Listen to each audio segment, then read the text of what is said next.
um dos arpejos mais famosos da história do rock.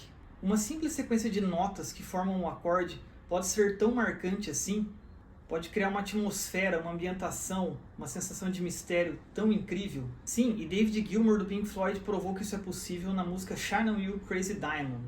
Meu nome é Denis Carmunari, sou professor de guitarra há mais de 15 anos, bacharel em composição regência e mestre em musicologia. Não se esqueça de se inscrever no canal e dar um joinha para me dar uma força, porque nesse vídeo aqui eu vou explicar o que está por trás desse incrível arpejo.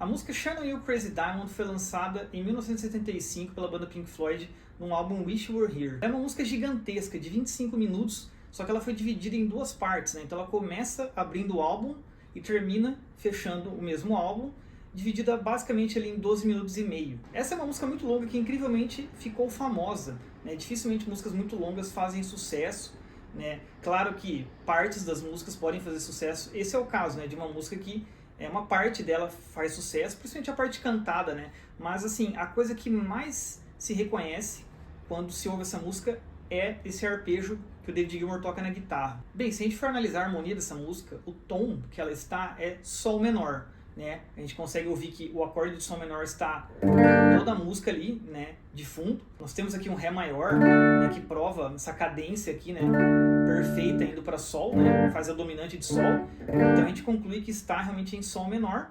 E no momento que o arpejo é tocado, o que a gente está ouvindo de fundo é um acorde de Sol menor, né? O teclado está fazendo, né? A gente consegue ouvir bem o baixo ali em Sol. E agora a gente vai olhar para as notas que ele escolheu desse arpejo. Então, afinal, o que é um arpejo? Um arpejo é uma sequência de notas que englobam um acorde, que delineiam um acorde. Então, por exemplo, Dó maior é Dó, Mi, Sol, né? Então, se eu tocar as notas Dó, Mi e Sol, eu fiz um arpejo de Dó maior aqui. E eu posso fazer na ordem que eu quiser isso aqui, né? Vai sair ainda como um Dó maior, né? Só que com sonoridades diferentes. A gente pode criar melodias com isso. Então, sim, o arpejo ele é uma melodia, só que é uma melodia que delineia um acorde. É uma melodia que tem uma harmonia muito arraigada em si.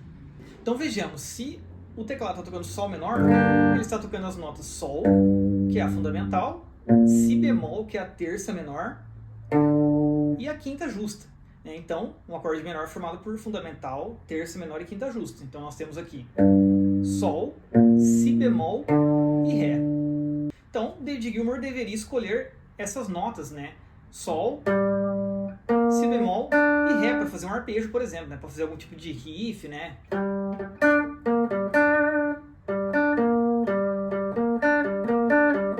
Eu poderia fazer de várias maneiras. Poderia fazer esse arpejo começando de outras notas, né? Então eu poderia fazer isso aqui, né?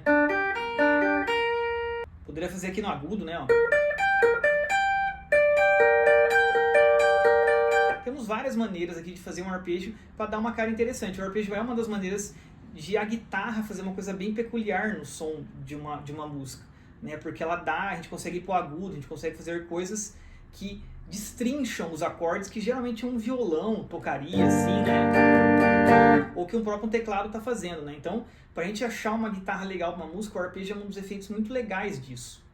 Só que quando você consegue transformar o próprio arpejo num riff ou num tema da música, né, uma coisa que marca, né, que é um dos pontos mais reconhecíveis de uma música, é uma coisa muito legal, é uma coisa muito meritória. Então David Gilmour aqui escolheu essas notas. Si bemol, depois ele toca um Fá, depois ele toca um Sol na corda solta e depois ele toca um Mi na corda solta. Então veja, ele usa duas cordas apertadas e duas cordas soltas. Então o que acontece com isso? A gente ouve como um arpejo e ao mesmo tempo ouve como um acorde. Porque a gente, na realidade o arpejo ele é um acorde, mas muitas vezes o arpejo é tocado com as notas uma atrás da outra sem misturá-las, né? Então ele poderia tocar, por exemplo, seria um arpejo. Só que esse arpejo ele se torna mais pungente, mais marcante, mais misterioso, porque ele deixa soando as notas. E não são quaisquer notas que ele deixa soando. Então vamos analisar aqui que notas são essas. Temos o Si bemol aqui, certo? É a terça. Aí depois a gente tem um Fá, que é a sétima.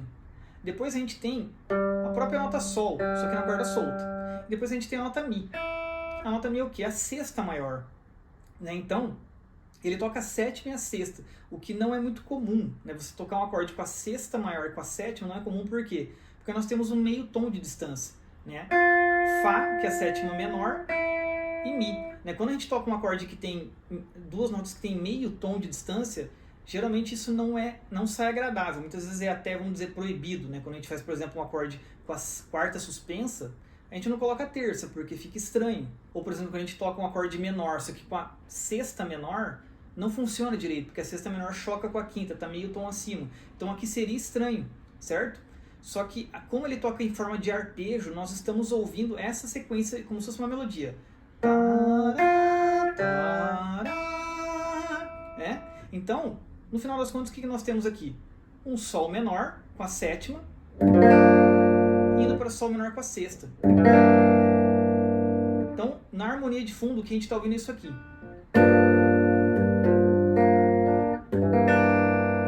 Eu estou fazendo aqui no jeito mais comum de se fazer esse tipo de acorde, mas eu poderia estar fazendo aqui também, né? Então é isso, ele transforma o acorde, ele deixa o acorde mais neutro, né, que é um sétima menor, com um acorde mais tenso, que é o Sol com a sexta. E por que dá tanto choque? Então, essa é a graça desse arpejo. Há muita dissonância nesse arpejo, só que uma dissonância agradável de ouvir. Quais são as dissonâncias aqui? Bem, nós temos meio tom entre essas duas notas, né? E a gente continua ouvindo porque ele toca, elas ficam soando. Certo? E também nós temos um trítono aqui. Do Si bemol pro Mi, né? Que é a quinta diminuta aqui, né? Ou a quarta aumentada. Então nós temos esse intervalo que a gente está ouvindo e esse intervalo que a gente está ouvindo. Então fica muito tenso. A gente tem também a sétima aqui entre o Sol e o Fá. Então aqui a gente tem 3 dissonâncias, né? Sendo as outras duas muito fortes, né? Essa daqui, que é o trítono, que é bem forte, e a pior, na minha opinião, que é essa aqui, que é de meio tom.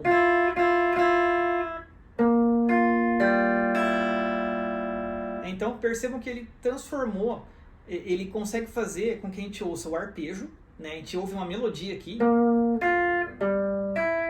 só que ao mesmo tempo a gente ouve essa tensão das notas que estão meio que encamadas e estão se sobrepondo. Então assim, a ideia para o ouvido aqui do ocidental é que a gente está ouvindo 2 acordes em seguida, né? É um acorde com a sétima menor que está descendo para a sexta. Só que o David Gilmour toca de um jeito que a gente ouve os dois meio que ainda sobrepostos, né? Então eles estão meio amontoados ali, então forma uma nuvem, assim. Quando eu ouço esse riff, parece que está sendo uma nuvem, vai crescendo, assim, uma tensão e um mistério no ar.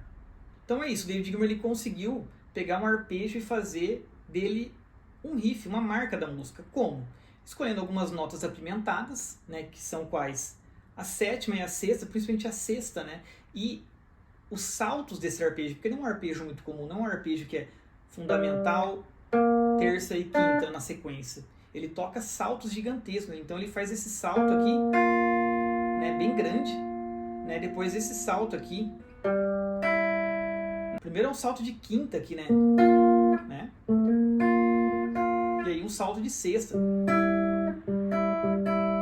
Certo? Então não é um arpejo muito comum, assim, ele vai saltando bastante. E ele usa essas cordas soltas. O charme está nas cordas soltas, principalmente. Porque dá esse choque daí de cordas que estão suando ainda, né? Ficaria muito difícil você fazer, por exemplo, meio tom na mesma corda. Não dá, né? Então você tem que usar cordas adjacentes soltas para fazer isso. Bem, é isso aí, galera. Espero que vocês tenham curtido mais essa análise. Deixem nos comentários aqui se vocês tiverem alguma dúvida, alguma crítica, alguma sugestão. Também digam quais outras análises que vocês querem que eu faça aqui de riffs, de músicas, de harmonias. Não se esqueça de se inscrever no canal, dar um joinha se você curtiu, compartilhar com os amigos. Um abraço e até a próxima.